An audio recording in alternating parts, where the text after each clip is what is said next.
السلام علیکم ویورز۔ پاکستان میں ایک جماعت کو کھڈے لائن لگانے کے لیے جبر و ستم کا ماحول تھم نہ سکا۔ فیصل آباد سے سابق ایم پی اے اور پاکستان تحریک انصاف کے ٹکٹ ہولڈر بزرگ رہنما خیال کاسترو کو نامعلوم افراد نے عدالت کے باہر سے اغوا کر لیا۔ اغوا کار بزرگ ٹکٹ ہولڈر پاکستان تحریک انصاف خیال کاسترو کو گھسیٹ کر گاڑی میں بٹھا کر اور کسی نامعلوم جگہ پر لے گئے۔ آئیے اپنی آنکھوں سے یہ مناظر دیکھیے۔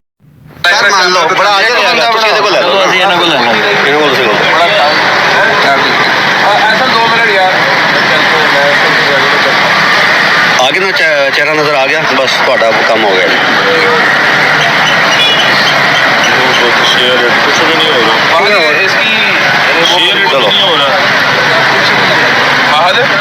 اس کی کدھر ہے وہ جو پرویز نواز کی کی ہوئی ہے؟ ٹھیک ہے،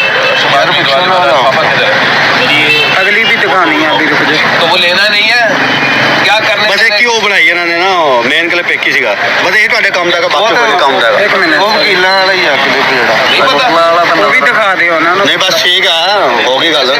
سر جو آتا جو مین کلپ دے سر میں گرفتاری والا دے والا نہیں لینا سر؟ نہیں انہوں کی کرنا ہے بس۔ ایک منٹ رک والا آ گیا جی، ایک منٹ رک جاؤ یار، ایک منٹ رک جاؤ یار، سے اپنے چالوں سے بھجوانی پا جانا۔